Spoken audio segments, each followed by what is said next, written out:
तो ये sugar pot मेरे हाथ से सफाई करते हुए टूट गया था। अब इसके टूटने से दुख तो बहुत हुआ क्योंकि मुझसे भी ज्यादा पुराना था। मतलब ये मेरी अम्मी के शादी का सेट था। अब खैर खुशी इस बात की थी कि ये कुछ इस तरह से टूटा था कि इसको रीयूज करना बहुत इजी था। अब सबसे पहला स्टेप ये था कि हमें दोनों पीसेस को एक साथ इस तरह से अटैच करना था कि इनका पता भी इजीली ना चले कि ये टूटा हुआ है। अब मैंने जो ग्लू यूज की है, इस ग्लू का नाम केला बॉन्ड ग्लू है और यूजुअली ये वुड वर्क के लिए यूज होती है।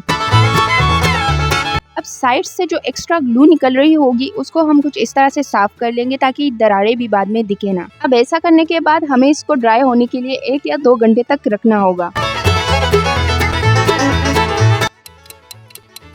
अब 1 घंटे बाद ही जब मैंने इसको चेक किया तो ये काफी मजबूत हो चुका था और आगे के काम के लिए बिल्कुल रेडी था। अब मुझे इसको पेंट करना था, इसलिए सबसे पहले हम जेसो का एक कोट अप्लाई करेंगे। और हाँ, ये वाला जेसो भी मैंने खुद ही बनाया था। अगर आपको चाहिए इसका ट्यूटोरियल तो कमेंट में जरूर बताइएगा। अब अगर आप में से किसी को ये नहीं पता कि हम पेंट करने से पहले जेसो का कोट क्यों अप्लाई करते हैं, तो इसके 2 रीजन है। एक रीजन तो ये कि हम किसी भी शाइनी सरफेस पर या फिर किसी भी ग्लासी सरफेस पर डायरेक्टली पेंट अप्लाई नहीं कर सकते क्योंकि वो इजीली पेंट नहीं हो पाता। दूसरा रीजन ये होता है कि पेंट को ज्यादा देर तक स्टे करने में हेल्प करता है। अब जेसो का कोट ड्राई होने के बाद हमें कोई सा भी रैंडम पैटर्न इस पर कुछ इस तरह से ड्रॉ करना होगा। अब सबसे पहले मैंने ये वाला ब्लू लिया और इसमें थोड़ा सा व्हाइट मिक्स करके इसको एक पैटर्न पर अप्लाई करना शुरू कर दिया। अब मेरा आइडिया कुछ इस तरह से था कि इन रैंडम पैटर्न्स को मैं डिफरेंट पेंट कलर से पेंट करूंगी। तो इसके लिए सबसे पहला कलर चॉइस मेरा ये था और इसी से मिलते जुलते और कलर्स मैं रैंडमली बनाऊंगी और उन्हें इन पर अप्लाई करूंगी। जिसके लिए मैंने इसी बचे पेंट में ही थोड़ा सा येलो मिक्स करके कुछ इस तरह से कलर बनाया। अब लिटरली कुछ कलर्स ऐसे बने हैं जिनका मुझे नाम भी नहीं पता।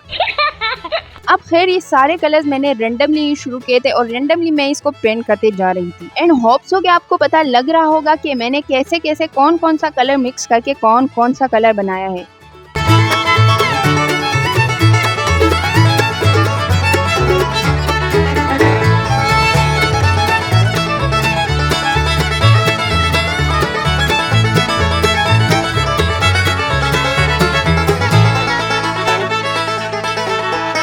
अब ये थी सारा पेंटिंग करने के बाद मेरे हाथों और टेबल की हालत। अब सारे पेंट्स को अप्लाई करने के बाद इसको ड्राई करने के लिए रखना होगा और ड्राई करने के बाद इसकी आउटलाइनिंग शुरू करनी होगी। अब ये सारा पेंट करने से भी पहले जब ये आइडिया सिर्फ मेरे दिमाग में आया था, मैंने सोचा था कि ऐसा कुछ बनाने के बाद मैं आउटलाइनिंग किसी भी गोल्डन कलर से करूंगी। लेकिन ऐसे रैंडम कलर्स उभरने के बाद मुझे लगा कि ये ब्लैक आउटलाइनिंग करना ही बेहतर होगा। अब ऐसा लगभग हर किसी के साथ होता होगा जो भी क्राफ्टिंग करते होंगे या फिर पेंटिंग करते होंगे कि जब भी हम कोई आइडिया अपने माइंड में सोचते हैं तो वो एक तरह का होता है और जब हम इसको करना शुरू कर देते हैं तो प्रैक्टिकली जो रिजल्ट होता है तो वो बहुत ही डिफरेंट होता है। अब खैर ऐसा तो मेरे साथ हर एक आइडिया में होता है कि मैं रेंडमली शुरू कर देती हूँ और फिर रेंडमली उसमें चेंजेस भी करती हूँ। अब इसको भी रेंडमली पेंट करने के बाद ये लास्ट वाला जो हिस्सा है इसको भी ब्लैक पेंट कर देंगे।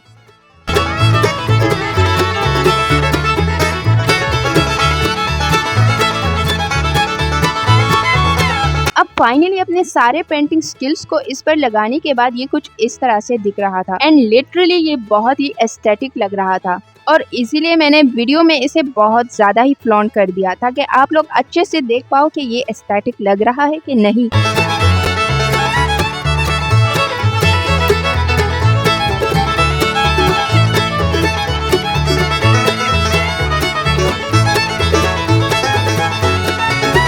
अब इसको बहुत सारा फ्लॉन्ट करने के बाद नेक्स्ट स्टेप था इसके लिए लीव्स बनाने का, जिसके लिए मैंने मास्किंग टेप लिया और ये वाला वायर। अब इस तरह से लीव्स बनाना तो बहुत फेमस हो चुका है और शायद आपने कहीं किसी वीडियो में देखा भी होगा। अब इस डीड मास्किंग टेप का जुगाड़ करते हुए हम लीव बनाना शुरू करते हैं। अब लीव्स बनाने के लिए सबसे पहले हमें इस वायर को कुछ इस तरह से रखना होगा।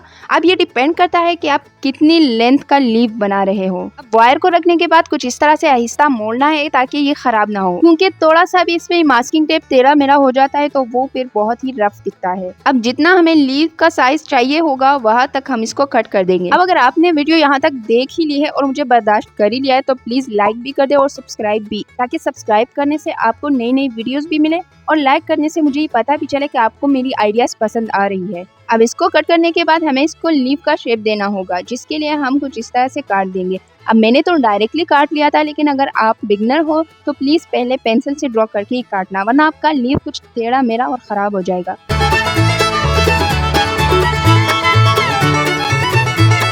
अब ऐसे हमें हजारों नहीं बल्कि सिर्फ 6 लीव्स ही बनाने होंगे। अब अगर आप चाहो तो आप इन लीव्स के साइजेस को डिफरेंट भी रख सकते हैं, कुछ छोटे और कुछ बड़े। तो अब नेक्स्ट स्टेप होगा इन लीव्स पर अपने पेंटिंग के कलाकारी को दिखाने का, जिसके लिए पहले मैंने ये लाइट ग्रीन कलर लिया और इससे भी मुझे सेटिस्फेक्शन नहीं मिल रहा था, इसलिए थोड़ा सा व्हाइट मिक्स करके और भी लाइट करने की कोशिश की। अब मैंने तो अपने माइंड में सोचा था कि ऐसे लाइट ग्रीन का शेड अप्लाई करूंगी तो ये लीव बहुत नेचुरल लगेगा, लेकिन इस शेड को लीव पर प्रैक्टिकली अप्लाई करने के बाद मुझे पता चला कि ये बिल्कुल भी अच्छा नहीं लग रहा था। और इस पर बहुत सारा पेंट अप्लाई करने के बाद मुझे रियलाइज हुआ कि इसके साथ अब कुछ नहीं होने वाला। तो दोबारा से मैंने डार्क ग्रीन के कुछ ड्रॉप्स इसमें मिक्स कर दिए और इसको लीव्स पर पेंट करना शुरू कर दिया।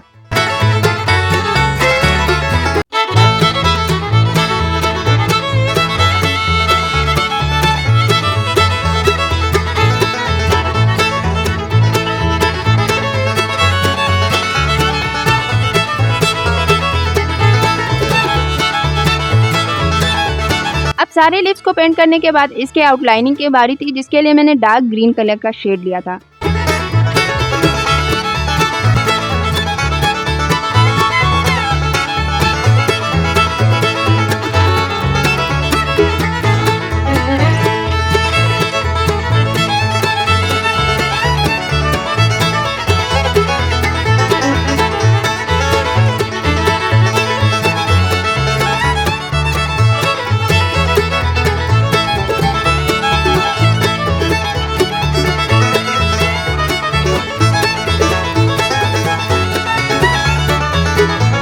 अब इन सारे लीव्स को रेडी करने के बाद बारी थी इनको नेचुरल लुक देने की। अब नेचुरल लुक देने के लिए हम इन लीव्स को थोड़ा थोड़ा ऐसे बेंड कर देंगे, जैसे कि नेचुरल लीव ऐसा बेंड रहता है। अब यहाँ पर आपको इस वाले वायर को यूज करने का रीजन भी पता लग गया होगा, क्योंकि ये इजीली बेंड हो जाता है, इसलिए हम अक्सर लीव्स बनाने में इसी वायर का यूज करते हैं। अब कुछ इस तरह से वायर की हेल्प से हमें सारे लीव्स को एक साथ ऐसे बाइंड करना होगा।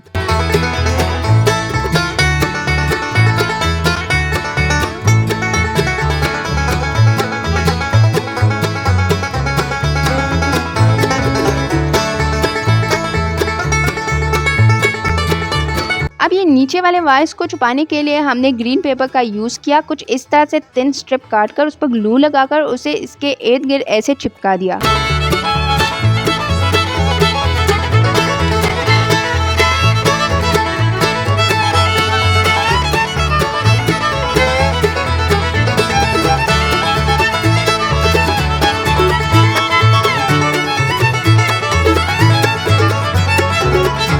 अब लीव्स और बेस तो रेडी हो गया, लेकिन इसमें इन लीव्स लगाने के लिए इसको पहले भरना होगा, जिसके लिए मेरा सदियों पुराना कबाड़ को इकट्ठा करने वाला ट्रिक काम आ गया। ये एक फ्रूट के सीड्स है और आपको मुझे कमेंट में बताना होगा कि कौन से फ्रूट के सीड्स है। और लिटरली ये फ्रूट मैंने इतना खाया नहीं जितना कि मैंने इसके सीड्स को जमा किया है। अब वैसे क्राफ्टिंग का काम तो हमारा किसी न किसी जुगाड़ से हो ही जाता है, और वैसे ये सीड्स स्टोन्स का लुक दे रहे थे जो बहुत ही एस्थेटिक लग रहा था। अब मैंने तो ये लीव्स इसमें ऐसे ही लगा लिए, आप चाहो तो आप ग्लू की हेल्प से भी इसमें चिपका सकते हो। तो फाइनली हमारा टूटा हुआ शुगर पॉट कुछ इस तरह से हमने वेज में कन्वर्ट कर दिया। तो चलो लास्ट में इसको मैं फ्लॉन्ट करती हूँ और आप जल्दी से सब्सक्राइब, लाइक और कमेंट कर दीजिएगा।